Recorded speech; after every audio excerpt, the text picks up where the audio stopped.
আর আপনি নতুন কিছু শুরু করতে চান, তখন আপনার পরিবারের সকলে কি বলবে? তুমি পাগল হয়ে গেছো। কেউ এমনটা করে না। তুমি এত নির্বোধ কেন? তোমার চাচাতো ভাইয়ের মতো হতে পারো না? তোমার ভাইয়ের মতো হতে পারো না? তোমার বোনের দিকে দেখো, অমুকের দিকে দেখো, অনুসরণ করো, অনুসরণ করো, অনুসরণ করো। নতুন কিছু কেন করছো?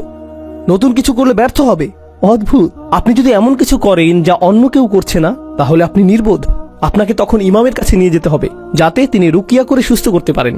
তিনি কোনো দোয়া পাঠ করে তারপর আপনার এই সমস্যা ভালো করার চেষ্টা করবে, তাই না? কিন্তু এর সাথে সাবিকুনের কি সম্পর্ক? রাসূলুল্লাহ সাল্লাল্লাহু আলাইহি সাল্লাম মক্কায় নবুয়ত পেলেন, আর তখন সেই লোকগুলোর একটা ধর্ম ছিল, তাদের একটা সংস্কৃতি ছিল, তাদের বিয়ে করার একটা পদ্ধতি ছিল, তাদের সন্তান লালন পালন করার একটা পদ্ধতি ছিল। তাদের সেই পদ্ধতি চলে আসছিল হাজার হাজার বছর ধরে। আর রাসূল সাল্লাল্লাহু আলাইহি সাল্লাম ইব্রাহিম আলাইহিস সালামের ধর্মকে পুনরুজ্জীবিত করলেন এবং সবকিছু দেখার জন্য তাদেরকে নতুন দৃষ্টিভঙ্গি প্রদান করলেন। তারা এই সকল মূর্তি কাবা ঘরের চারপাশে দেখে বেড়ে উঠেছে, আর তাদের বাবারাও এভাবে বেড়ে উঠেছে। এটাই ছিল তাদের জীবনের স্বাভাবিক অংশ। তাদের কাছে এগুলো জাতীয় স্মৃতিস্তম্ভ। এরপর কোরআন আসলো, রাসূল সাল্লাল্লাহু আলাইহি সাল্লাম আসলেন এবং তিনি সম্পূর্ণ নতুন কথা বললেন। এগুলো সব মিথ্যে। তোমাদের এই সবগুলো মূর্তি মিথ্যা। আর ব্যবসা বাণিজ্যে যা কিছু তোমরা করে থাকো, যেভাবে তোমরা কন্যা সন্তানদেরকে জীবন্ত মাটিতে পুঁতে ফেলো, আর অন্য যে কাজগুলো তোমরা করো, এগুলো সবই ভুল। তারা বলল, না না না, যা ইতিমধ্যেই চলে এসেছে আমরা তার অনুসরণ করি। আমরা অনুসরণ করতে পছন্দ করি। মানুষ নতুন কিছু শুরু করতে চায় না। এটা বাতুলতা। রাসূলুল্লাহ সাল্লাল্লাহু আলাইহি সাল্লামের বিরুদ্ধে একটি প্রধান অভিযোগ ছিল, তিনি বাতুল, উম্মাদ।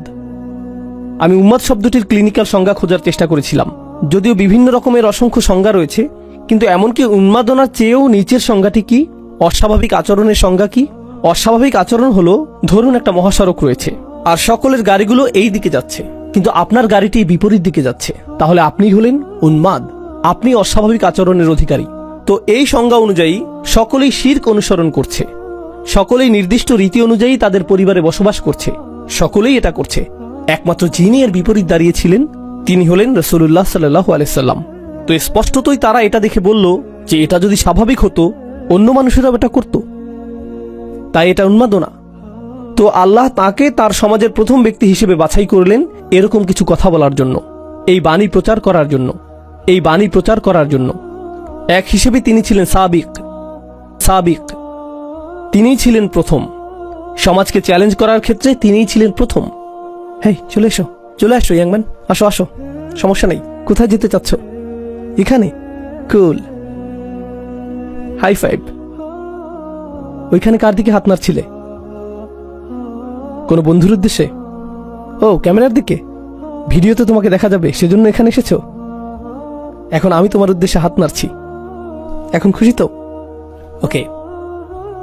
আমি কি ইসলাম নিয়ে কিছু একটা বলছিলাম? ও, সাবিকুন। ঠিক আছে। তো আমি চাই যে আপনারা কল্পনা শক্তিকে কিছুটা কাজে লাগান। আমি চাই আপনি কল্পনা করুন যে আপনি রাসূল সাল্লাল্লাহু আলাইহি সাল্লামের সময়ে বসবাস করছেন, আর আপনি মক্কার সাধারণ একটি পরিবারে বসবাস করছেন। আপনি একই ধর্ম পালন করেন, আপনি সেই একই চর্চা করেন, তাদের সবকিছুই পালন করেন। হঠাৎ আপনি শুনলেন যে এই ব্যক্তিটি নবী হওয়ার দাবি করছে, আর তার বার্তাটি হলো সকল মূর্তি পূজা ত্যাগ করো, ব্যবসায়ে অসদুপায় অবলম্বন করো না, এতিমদের সাথে ভালো আচরণ করো। আপনি এতিমদের সাথে এক ধরনের আচরণ করে অভ্যস্ত। উদাহরণস্বরূপ, অনেক মুসলিম দেশে এরকমটা ঘটে। আমরা বলি যে আমাদের উম্মার মাঝে ভ্রাতৃত্ব রয়েছে, কিন্তু যখন আপনি কোনো মুসলিম দেশে যান, আপনি দেখতে পাবেন যে সেখানে সামাজিক শ্রেণী বৈষম্য রয়েছে। নির্দিষ্ট শ্রেণীর মানুষ হয়তো কোনো রেস্তোরাঁয় বসে আছে, অন্য আরেক শ্রেণীর মানুষ রয়েছে যাদের সন্তানেরা খালি পায়ে বাইরে ঘুরেঘুরি করছে, তাই না? কখনো কখনো তাদের সন্তানেরা আপনার জন্য খাবার পরিবেশন করছে। আপনি আপনার বাচ্চার সাথে কথা বলেন এভাবে, হেই, তুমি কি একটু খাবার খাবে? একটু খাবার খাও। আর পরিবেশনকারী কোনো শিশু যখন আপনার কাছে আসে, আপনি বলেন, হেই, চা নিয়ে আয়, হেই, এদিকে আয়। এভাবেই আপনি তাদের সাথে কথা বলেন। তো স্পষ্টতই আপনি তাদের সাথে সমান ব্যবহার করছেন না। কিন্তু সেই সমাজে এই কোরআন আসলো এবং বলল, যদিও এই শিশুগুলো এতিম, তুমি এরকম আচরণ করতে পারবে না। ফাযালিকাল্লাযী ইয়াদউল ইয়াতীম, আপনি তাদের সাথে এভাবে কথা বলতে পারবেন না। কাল্লা বাল্লা তুকরিমুনাল ইয়াতীম, তোমরা এতিমদেরকে সম্মানিত করো না। এতিমদেরকে সম্মানিত করা? আপনি কি বলছেন যে কাজের লোককে সম্মান দেখাতে হবে? আমি সম্মান প্রদর্শন করি এমন মানুষকে যে কমপক্ষে একজন ডাক্তার, কমপক্ষে তো তার একটা ডিগ্রি আছে, যাতে সম্মান দেখাতে পারি। জানেন উম্মার আরেকটা বিষয় আমি লক্ষ্য করেছি, অনেক সময় যখন আপনি নতুন কোনো স্থানে যান, মানুষ নিজের ব্যাপারে প্রথম কোন কথাটি বলে? সে কি অর্জন করেছে। আসসালামু আলাইকুম, আমার নাম আব্দুল করিম, আমি একজন ডাক্তার, আমি এই হাসপাতাল প্রধান এবং এটা এটা এটা এটা এটা যোগ্যতার সম্পূর্ণ একটি তালিকা।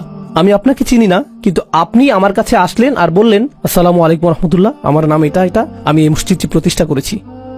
ওহ কুল। আমি চাই যে আপনি বিষয়টি জানেন। আমরা এরকম কেন বলি? কারণ কেন আপনি আমাকে সম্মান করবেন যদি না জানেন যে আমি কি অর্জন করেছি? আমাকে সম্মান করার আপনার কোনো কারণ নেই। কোরআন কি বলে? কোরআন বলছে যে এতিমদেরকে আপনার সম্মান করতে হবে। আল্লাহ বলেছেন যে প্রতিটি আদম সন্তানই সম্মানিত। আমি তাদের যোগ্যতা সম্পর্কে জানি না। আমি জানি না কোন পরিবার থেকে তারা এসেছে। আমি জানি না তাদের পেছনের ইতিহাস কি। তারা কি পোশাক পরেছে তাতে কিছু যায় আসে না। আমি তাদের গায়ের রং অথবা ভাষা, আঞ্চলিকতার পরোয়া করি না। তারা কোন গ্রাম থেকে এসেছে এগুলো কোনোটাই গুরুত্বপূর্ণ না। প্রতিটি আদম সন্তানই সম্মানিত, এটাই কোরআনে এসেছে। আপনি কিন্তু এখনো আপনার কল্পনা ব্যবহার করছেন। আপনি জাহিলি মক্কাতে রয়েছেন আর বলছেন এটা অদ্ভুত, সকলেই এখন সমান। ওকে, গৃহহীন এই পথশিশুটি আমার সামনে। এটা কোন ধরনের ধর্ম যা যুক্তিসঙ্গত না? কিন্তু আপনি চিন্তা করতে শুরু করলেন যে হয়তো এটা যুক্তিসঙ্গত, হয়তো সকল মানুষ আসলেই সমান, হয়তো এই শিরক এবং উপাস্যগুলো যুক্তিসঙ্গত না, হয়তো সত্য ধর্ম শুধু একটি, হয়তো সৃষ্টিকর্তা শুধুমাত্র একজন। তার কথা আমাকে আরেকটু শুনে দেখতে হবে। আর আপনি নীরবে এই মানুষটির কথা শুনতে শুরু করলেন, মুহাম্মদ রাসূলুল্লাহ সাল্লাল্লাহু আলাইহি ওয়াসাল্লাম। আর তারপর আপনি সিদ্ধান্ত নিলেন যে আমার পরিবারের মধ্যে আমিই প্রথম ব্যক্তি হতে চাই, উঠে দাঁড়িয়ে এটা বলার জন্য যে আশহাদু আল্লা ইলাহা ইল্লাল্লাহ ওয়া আশহাদু আন্না মুহাম্মাদান আবদুহু ওয়া রাসূলুহু। শুধু আপনার কল্পনাকে ব্যবহার করুন। যখন আপনি এটা করবেন, আপনার পরিবারের প্রতিক্রিয়া কি হবে? লক্ষ্য করুন, তারা নবীজিকে কি বলেছে? উন্মাদ। তারা বলবে তুমিও তার সাথে থেকে উন্মাদ হয়ে গিয়েছ। দেখো সে উন্মাদ, কেউই তার অনুসরণ করে না। কেন তুমি তাকে অনুসরণ করছো? আমরা তাকে সম্মান করতাম এবং পছন্দ করতাম তার এই অদ্ভুত ব্যাপারগুলো প্রকাশিত হওয়ার আগে, কিন্তু স্পষ্টতই সে কোনো ধরনের সমস্যায় ভুগছে এবং মানসিক ভারসাম্য হারিয়েছে। আর তুমিও অকারণেই নিজের মানসিক ভারসাম্য হারাচ্ছ। তোমাকে স্বাভাবিক আচরণ করতে হবে। স্বাভাবিক অর্থ তোমাকে অন্য সকলের মতো হতে হবে, কারণ আপনি যদি অন্য সকলের মতো না হন তাহলে আপনি উন্মাদ। তো এই লোকগুলো, প্রথম মানুষগুলো যারা ইসলাম গ্রহণ করেছিলেন, জানেন তারা কি করেছিলেন? তারা অন্য সকলের সমর্থন হারাতে প্রস্তুত ছিলেন। তাদের অন্য কারো কাছ থেকে অনুপ্রেরণার প্রয়োজন ছিল না। অন্য কেউ তাদেরকে অনুপ্রেরণা দিচ্ছিল না। প্রকৃতপক্ষে সকলে তাদেরকে নিরুৎসাহিত করছিল। যখন তারা ইসলাম গ্রহণ করলেন, যেই মানুষগুলো তাদেরকে ভালোবাসত তারা অসন্তুষ্ট হয়ে পড়ল। যারা তাদের সাথে ব্যবসা করত তারা লেনদেন বন্ধ করে দিল। যারা তাদেরকে অনুকরণীয় হিসেবে দেখত এখন তারা তাদেরকে নিচু চোখে দেখে এবং তাদের থেকে দূরত্ব বজায় রেখে চলে। যাদেরকেই তারা ভালোবাসত বিনিময়ে তারা এখন ঘৃণা করে। তারা বিচ্ছিন্ন, একাকী এবং একঘরে হয়ে পড়ল। এমনকি এখানে শ্রোতাদের মধ্যে অনেক অমুসলিম ভাইদেরও একই অবস্থা। যারা অমুসলিম পরিবার থেকে এসেছেন এবং ইসলাম গ্রহণ করেছেন, তারা নিজেদের পরিবার থেকেও একই রকম অভিজ্ঞতার শিকার হয়েছেন। কিছু পরিবার বেশ ভালো, কিন্তু অন্যরা বলে তুমি এটা কি করলে? তুমি পরিবারটা ভেঙে ফেললে। তুমি কেন স্বাভাবিক না? কেন তুমি এত অদ্ভুত? কেন তুমি শত্রু ধর্ম গ্রহণ করলে? এই ধরনের কথা তাদেরকে শুনতে হয়। কিন্তু তারা তাদের নিজ পরিবারের মাঝে সাবিক। সাহাবীরাও তাদের নিজের পরিবারে সাবিক হয়েছিলেন। কোরআন আমাদেরকে সেই মানুষদের গুণাবলী সম্পর্কে শিক্ষা দিয়েছে যারা গোটা পৃথিবীকে পরিবর্তন করে দিয়েছিলেন।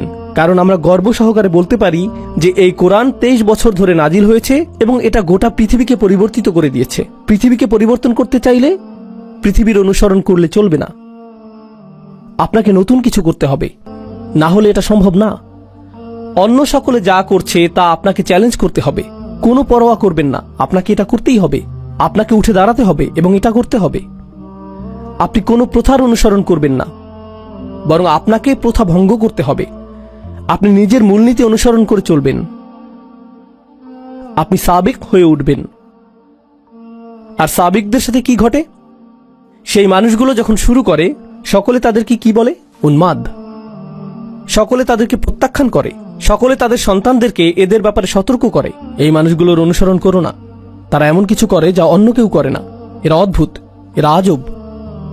আর সাবিকুনরা যখন এই সকল সমালোচনা, এই সকল আক্রমণ, প্রতিনিয়ত নিরুৎসাহিত করা মন্তব্য এবং বর্জনের শিকার হয়, তারা নিজেদের অনুপ্রেরণাকে প্রভাবিত হতে দেয় না। তারা নিজেদের অনুপ্রেরণাকে প্রভাবিত হতে দেয় না। তারা এতে প্রভাবিত হয় না, বরং তারা সামনে অগ্রসর হতে থাকে।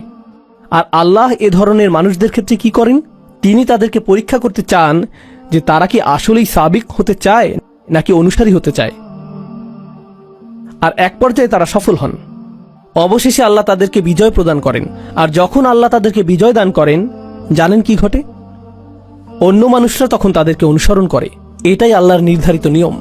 এটা শুধুমাত্র রাসূল সাল্লাল্লাহু আলাইহি ওয়াসাল্লামের সিরাতেই ঘটেনি, বরং এটা পৃথিবীতে সব সময়ই ঘটেছে। এটাই আল্লাহর নির্ধারিত নিয়ম। অদ্ভুত ধারণার অধিকারী এমন মানুষ রয়েছে। উদাহরণস্বরূপ কেউ বলতে পারে যে আমি মিনি কাপকেক উৎপাদন করব।